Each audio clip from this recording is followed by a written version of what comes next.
Hi ಎಲ್ಲರಿಗೂ ನಮಸ್ಕಾರ. ನಾನು ನಿಮ್ಮ ಕನ್ನಡತಿ ಕನಕ.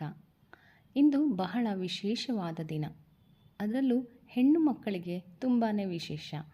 ಯಾಕೆ ಅಂತ ಹೇಳಿದ್ರೆ, ಈ 21ನೇ ಶತಮಾನದಲ್ಲಿ ನಾವೆಲ್ಲರೂ ಓದು ಬರಹವನ್ನು ಕಲಿತು ವಿದ್ಯಾವಂತರಾಗಿದ್ದೇವೆ ಅಂದರೆ ಅದಕ್ಕೆ ಮುಖ್ಯವಾದ ಕಾರಣ 19ನೇ ಶತಮಾನದಲ್ಲೇ ಮಹಿಳಾ ಶಿಕ್ಷಣಕ್ಕಾಗಿ ಹೋರಾಡಿ ಮೊಟ್ಟ ಮೊದಲ ಬಾಲಕಿಯರ ಶಾಲೆಗಳನ್ನು ತೆರೆದು ಸ್ತ್ರೀ ಶಿಕ್ಷಣಕ್ಕಾಗಿ ಹೋರಾಡಿದ ಹಾಗೂ ನಮ್ಮ ಭಾರತ ದೇಶದ ಮೊದಲ ಮಹಿಳಾ ಶಿಕ್ಷಕಿಯಾದ ಸಾವಿತ್ರಿಬಾಯಿ ಪುಲೆ ಅವರ ಜನ್ಮದಿನವಿಂದು.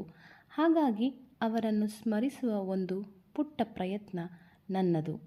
ಅಕ್ಷರವ ಕಲಿಯಲು ಅನುವು ಮಾಡಿಕೊಟ್ಟ ಅಕ್ಷರದಾತೆಗೆ ನನ್ನದೊಂದು ಪುಟ್ಟ ಪದಗಳ ಮಾಲೆಯ ಅರ್ಪಣೆ. ಸಾವಿತ್ರಿಬಾಯಿ ಪುಲೆ ಸ್ತ್ರೀ ಶಿಕ್ಷಣಕ್ಕೆ ನಾಂದಿ ಹಾಡಿದ, ಸಾಮಾಜಿಕ ಪಿಡುಗುಗಳನ್ನು ವಿರೋಧಿಸಿದ ಭಾರತದ ಮೊಟ್ಟ ಮೊದಲ ಶಿಕ್ಷಕಿ. ಬಾಲ್ಯ ವಿವಾಹವೆಂಬ ಮೌಢ್ಯತೆಗೆ ಸಿಲುಕಿ ಅದ ಮೆಟ್ಟಿ ನಿಂತ ಸಮಾಜ ಸುಧಾರಕಿ, ದಣಿವರಿಯದ ಸತ್ಯಶೋಧಕಿ. ದೊರೆಯಿತು ಪತಿಯ ಪೂರ್ಣ ಬೆಂಬಲವು, ಮುಂದುವರಿಯಿತು ಅವಳ ಶಿಕ್ಷಣವು. ಮಹಿಳಾ ಹಕ್ಕುಗಳಿಗಾಗಿ ಮಿಡಿಯಿತವಳ ಮನವು.